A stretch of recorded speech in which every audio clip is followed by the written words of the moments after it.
இச்சம்பவம் அவளால் நேர்ந்திருக்காது என நம்பினேன். இருந்தும் ஓர் சிறிய குழப்பம் மனதில். குழப்பம் தீர அவளிடமே கேட்டேன். மை நம்பர் பிளாக் வேண்டியவரின் மூலம் அனுப்பினேன் அவளுக்கு.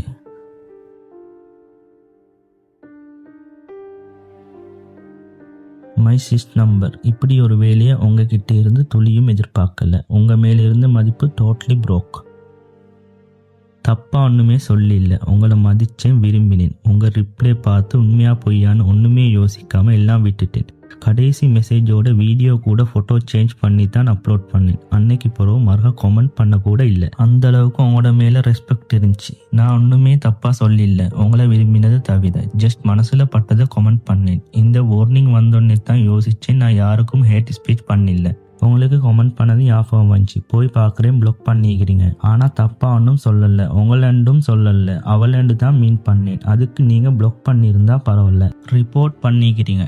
இன்னும் என்னால் நம்பலாம் நீங்கள் இப்படி செஞ்சேன்ட்டு. வேற யாரும் செஞ்சிக்கவும் சான்ஸ் இல்லை. பண்ணியிருந்தாலும் வேர்க் பண்ணியிருக்காது. தப்பு பண்ணால் ரிப்போர்ட் பண்ணால் பரவாயில்ல. நான் மனசில் உள்ளது அழகான முறையில் தானே சொன்னேன். இக்னோர் பண்ணாமல் ரிப்ளை பண்ணீங்க. அப்போ நீங்கள் டாப்க்கு போயிட்டீங்க. இப்போ சொல்ல வார்த்தை இல்லை. ஒரு விஷயம் பில்ட் பண்ணுறது எவ்வளோ கஷ்டம்னு நான் சொல்லி தெரிய தேவையில்ல உங்களுக்கு. ஃபைன், ரொம்ப ஹாப்பி, சந்தோஷமாயிருங்க. Thanks for do this. இதை பாருங்க, உங்களை எந்த இடத்துல வச்சிருந்தேன். உங்களோட பர்மிஷன் இல்லாமல் உங்களுக்காக செஞ்சதை சேஞ்ச் பண்ணேன். ஆனால் நான் எதிர்பார்க்காததை செஞ்சிட்டீங்க. சந்தோஷம். இதுக்கு பிறகு தான் நீங்கள் சொன்னது உண்மையாயிக்குமா பொய்யாயிக்குமான்னு யோசித்தேன். உங்ககிட்டேருந்து ரிப்ளையும் வந்துச்சு.